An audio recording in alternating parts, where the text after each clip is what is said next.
Broadcasts of HIKI NŌ are made possible by the support of viewers like you. Mahalo. And by Bank of Hawaii Foundation, investing in Hawaii's future by promoting collaboration, critical thinking, and other 21st century skills through HIKI NŌ. Kamehameha Schools, empowering Hawaiian keiki to explore, discover, and inspire. ABC Stores, a local company helping to transform education and develop Hawaii's workforce through bold learning initiatives like HIKI NŌ.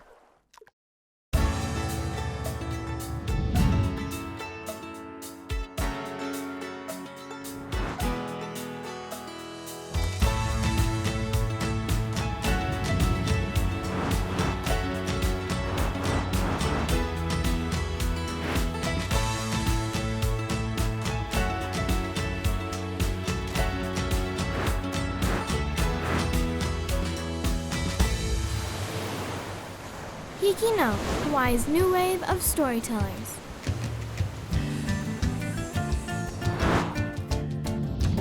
Aloha, and welcome to this week's installment of HIKI NŌ, Hawaii's new wave of storytellers.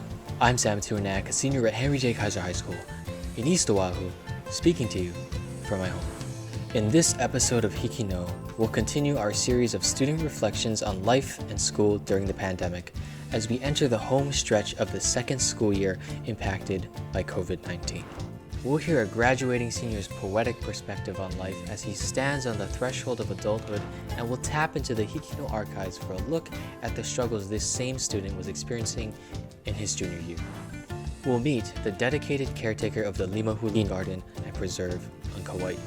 And we'll continue our 10th anniversary celebration by reminiscing with one of the very first HIKI NŌ reporter editors. But first, here is my student reflection on how a friend inspired me. I recorded it at my home on April 20th, 2021. The school year has been difficult for seniors like myself to adjust to this new lifestyle.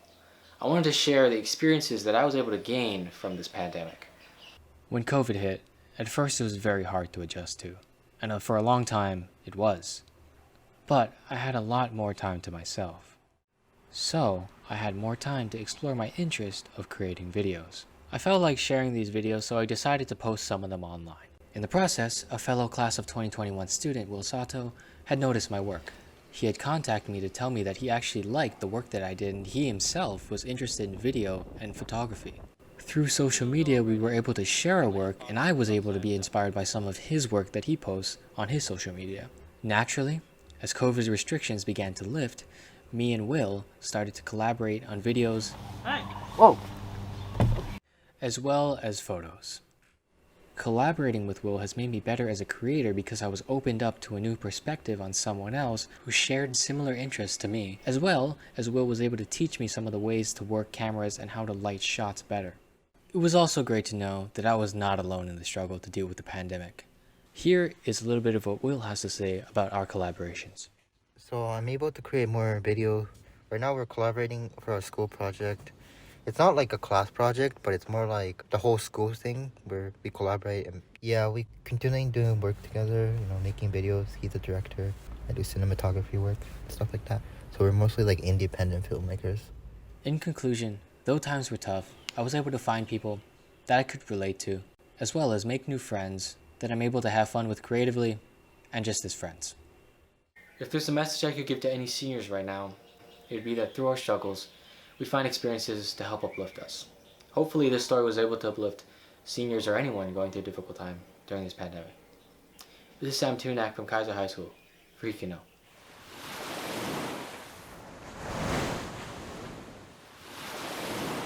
I'm Hannah Okamoto, and I'm a junior at Maui High School. When the pandemic first hit, life felt so surreal.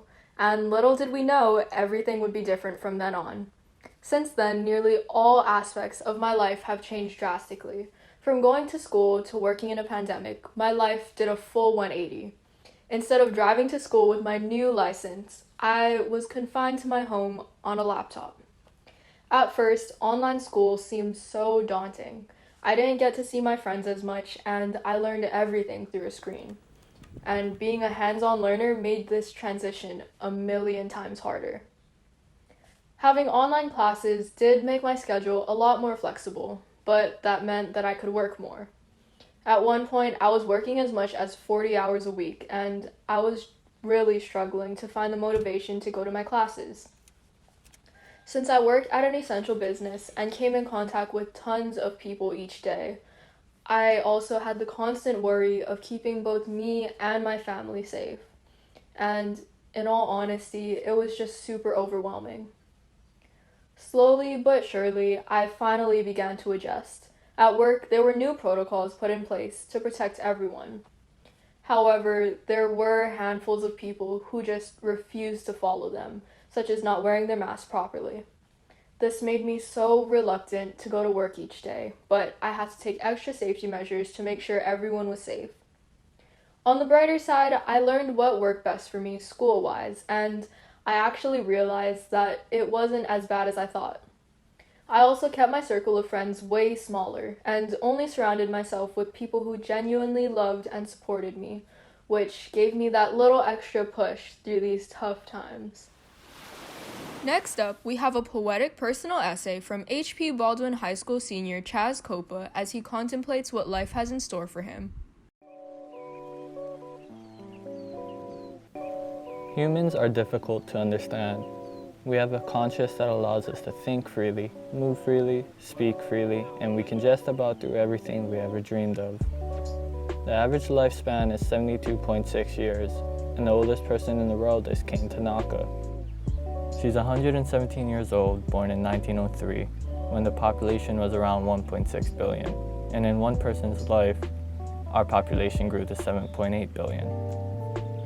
They say that life flashes before our eyes when we die, which makes death a movie. And what if every time we blink, it's like a screenshot we show ourselves when we die? Our first 18 years of life is like a free trial, and then after, we spend most of our time working, which leaves an empty feeling, like there has to be more, something to fill that void. Leaves us wondering, what is the point to life anyways? We kind of go through the same daily routine, wake up, go to work, eat, and sleep. Talking about sleep, did you know if you're 26, you spent a lifetime of sleeping of a person who's 75? I'm an 18-year-old adult who has trouble sleeping, trying to figure out my next steps in life. I'm one to dwell and overthink. Why do we overthink? It just causes stress and unnecessary feelings to be present. In a few months, I'm leaving for the mainland to pursue a better life. But I'm quite scared. I'm scared that I won't find what I'm looking for, although what I'm looking for does not exist yet. So, until then, I'll keep questioning the complexity of humans and the reasons we live. For some perspective on this deep thinker, let's take a look at a story from the HIKI NŌ archives by students at H.P. Baldwin High School about Chaz and the struggles he experienced in his junior year. School, work, home, sleep, repeat. Chaz Copa, a junior at H.P. Baldwin High School, is a full-time student with a part-time job at a local pizzeria, who also finds time to help at his family's bakery.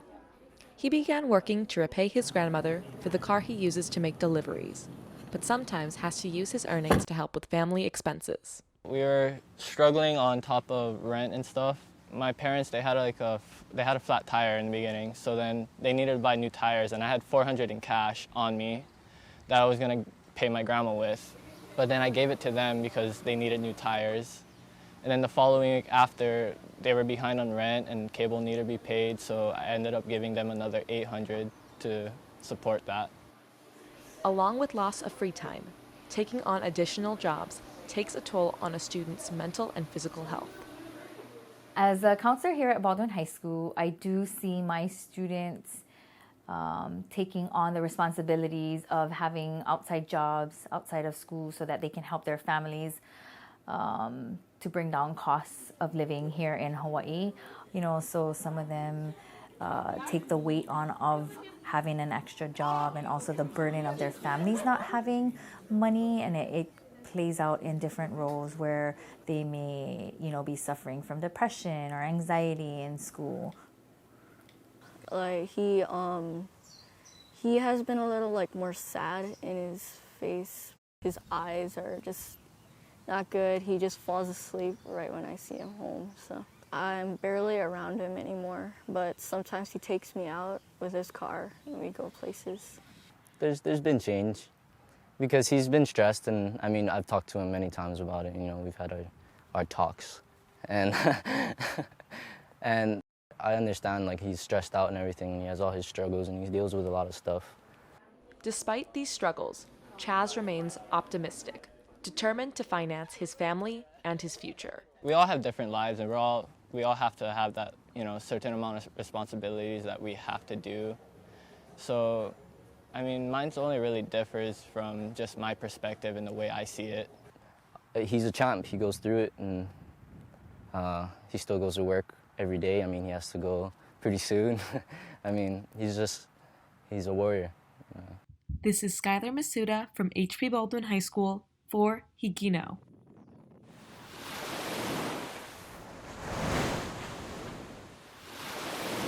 This is Janelle Barone, a sophomore at Governor Wallace Ryder Farrington High School on Oahu. I'm recording this at my school on April 28, 2021. COVID turned my life upside down, but I managed to find a lot of good too. Prior to the quarantine, I was stuck at home for several weeks with a bad illness. I couldn't do anything, and I rarely got out of bed. When I recovered, I was excited to get out of the house and back to school. But 2 weeks later, COVID forced us all into lockdown. I was in marching band, but before the school year ended, our director told us we wouldn't have a season in the fall. I was disappointed because marching band was my favorite activity. But realistically, I knew things wouldn't be opening up anytime soon, and I had to be patient. On top of all that, I'm really involved in my church. As I recovered from my illness, I was put on temporary leave from the church media team. Over the summer, I was able to volunteer again, and I helped stream sermons to people worshiping at home. I felt happy and proud that I could help and inspire members who couldn't attend service in person. As the next school year rolled in, I wanted to do something active since band was canceled, so I auditioned for the school musical, and I got a role. This cheered me up because I really enjoyed the experience and I wasn't stuck at home all the time. There's no question, this past year was hard, but I learned that taking a risk can lead to great things. And even if we don't know what will happen in the future, we can always have hope for the unexpected. Continuing our celebration of the 10th anniversary of HIKI NŌ, here's the 10th installment in a series of profiles on outstanding HIKI NŌ alumni.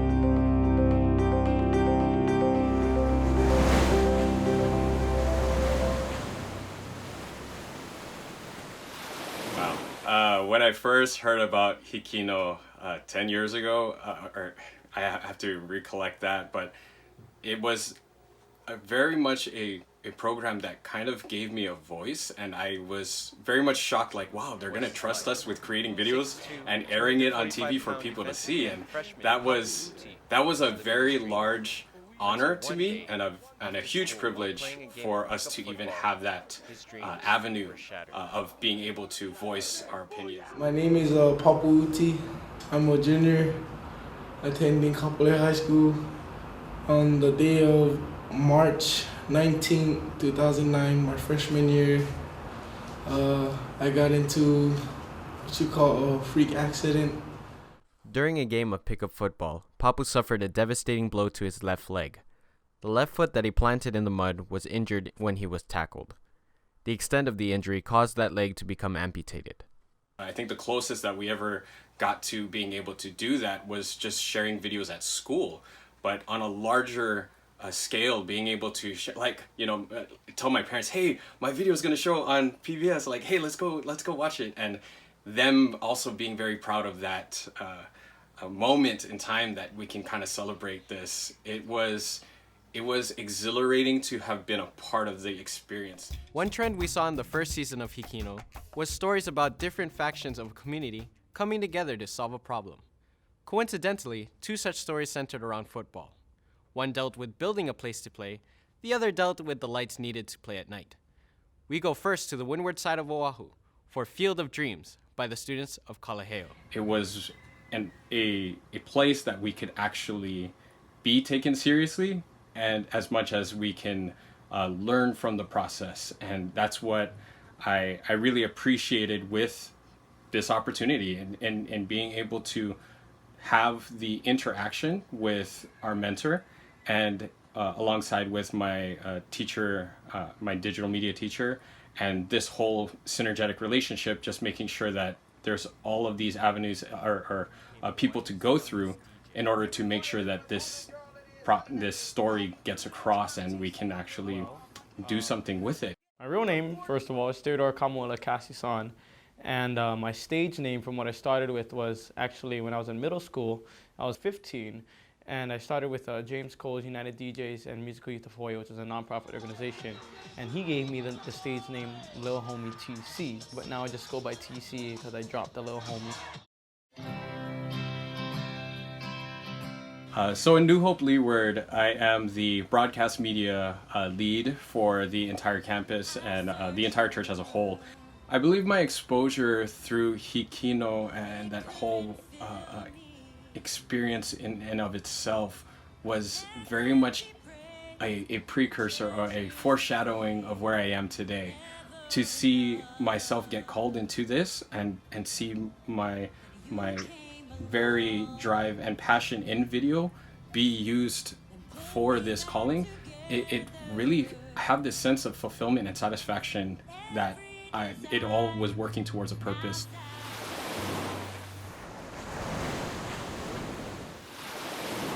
This is Josiah Ball, a 5th grade at Waikiki Elementary School on the island of Hawaii. I'm recording this at my school on April 25th, 2021. I was not physically in school for about 11 months. For the most part, distance learning was going well, except for sometimes getting distracted by my cat at home. I adjusted pretty well to learning at home. In February, I was able to go back to school. When I first found out, I was feeling excited because I feel like I learned better face to face. Hopefully I get better grades, but I felt afraid because I don't want to get the virus and spread it or even get sick. Good morning, Osai. Hi, Mrs. Spain. Now, everyone has to wear a mask for the 4 hours they're in school, stay at least 6 feet apart, and sanitize their hands every time we enter the classroom. You even have to sanitize your hands after going to the bathroom and washing your hands there. Overall, it is easier because I don't get distracted as much, and my teachers can show me how to do things easily. School is a lot different than it used to be. Social distancing in the classroom helps to get rid of some distractions. I think that it is worth it to be back in school.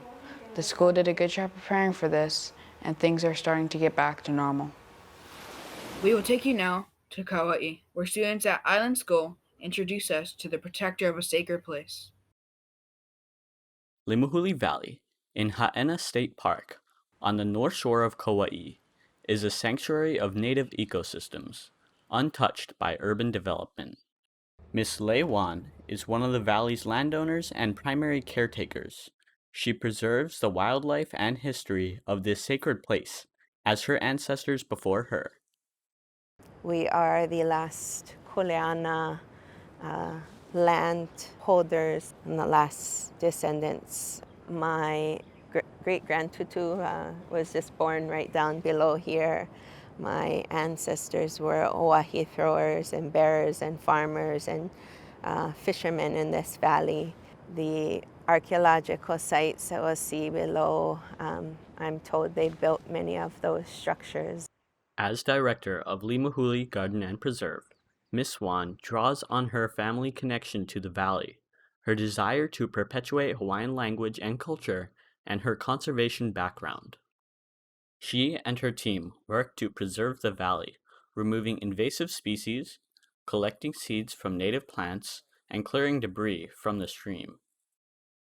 We have about 22 employees right now, and they're spread out between the whole valley. We have a whole crew that works in the living collections and a garden area. We have a crew that works in the visitor center.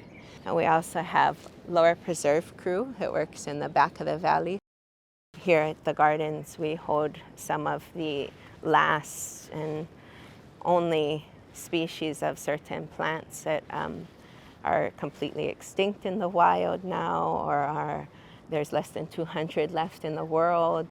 In 2018, heavy rains triggered massive flooding on Kauai's north shore, cutting off Limahuli from the rest of the island. While this was a hardship for the community, Miss Wan found a bright spot in her conservation work. Prior to the flood, we'd have between 3,000 and 4,000 people a day in that small little park at the end of the road. These roads are one-lane roads, and there's one-lane bridges. They can't take that many people per day, and not only that, oftentimes they're driving in places they don't belong, and it really was a mess. And so the 2018 floods happened, and Ha'ina really shut down and was cut off for about a year and a half from the rest of the world. It gave us the time to build a proper parking lot and set goals and set boundaries on tourism. New rules now limit park access to 900 visitors a day and roughly 100 in the valley itself. That was more manageable without taxing or impacting the resources. We live in this really remote area, and there's really, rugged hillsides and often landslides when there's rain. We'll be using drone technology to bring seeds back into the landslide areas. Miss Wan upholds her family calling to preserve Limahuli so future generations can experience the history and culture of our island home. I'm inspired by my ancestors, by what was left for us here in Hawaii. If we don't keep the traditions alive, we don't keep the plants alive that grew in this valley or that we used for certain practices, we lose that connection and that chance to connect with what our tutus, our ancestors, were doing. This is Bradley Pratt from Island School for HIKI NŌ.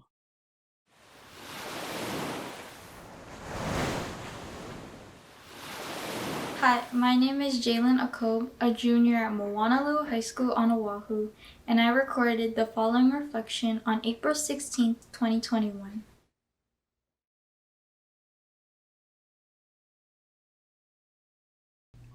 The past year was challenging. Just school in general was a struggle itself for me. As my junior year was mostly at home, I still had to do my part on researching colleges, studying for SAT and ACT, keeping up with my grades, and prepping for senior year, all floating in my mind without realizing and taking the time to step back. I tried out some no-screen activities, and after a while of doing them consistently, I began to truly appreciate them. Journaling daily, getting outside for some fresh air, and sewing helped with my mental health. I enjoyed doing them and used it as an outlet away from stress.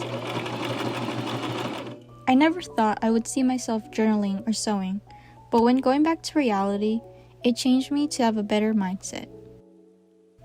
I have many things to improve on, but by giving up with my ability to stay strong and being honest with myself, facing my fears and being uncomfortable is what it takes to be grounded.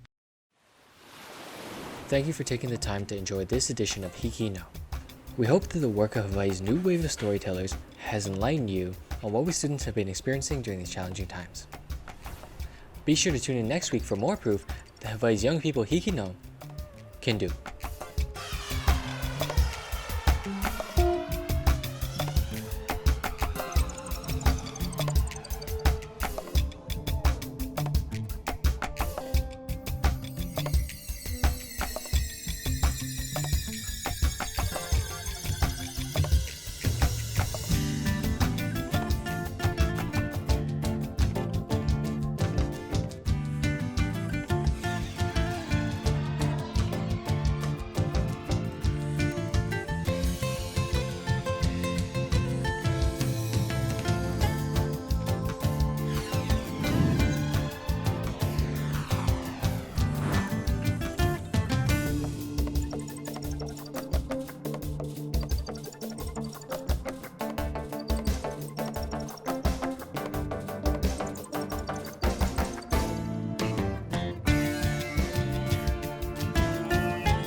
this is David Brayman, a 7th grader from Chiefus Kamakahele Middle School on Kauai.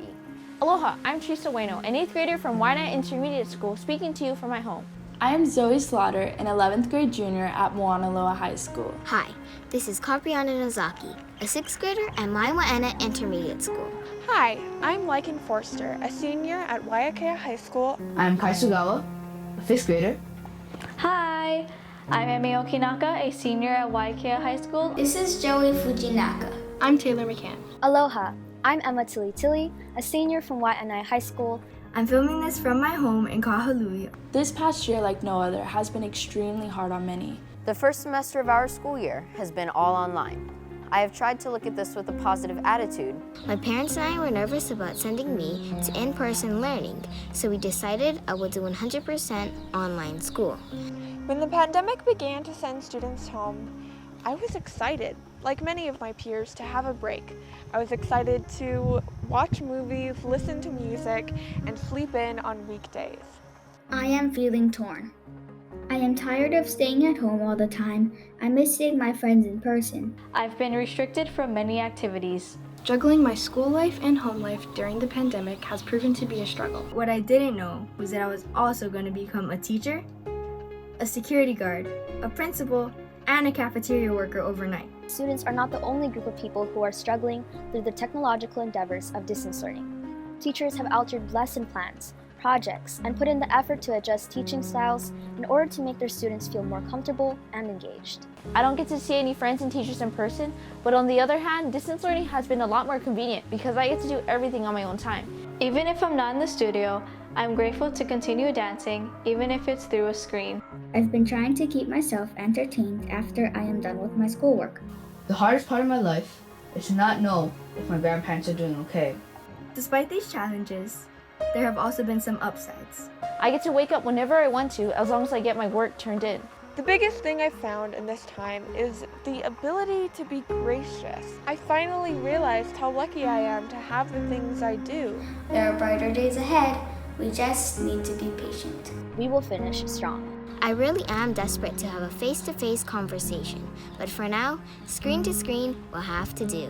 Not even a global pandemic will stop me from doing what I love. If we all pitch in and treat each other with aloha, we will get through this together.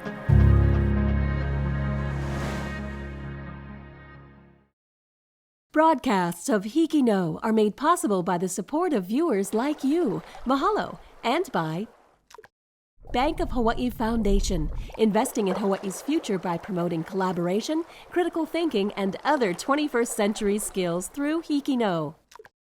Kamehameha Schools, empowering Hawaiian keiki to explore, discover, and inspire. ABC Stores, a local company helping to transform education and develop Hawaii's workforce through bold learning initiatives like HIKI NŌ.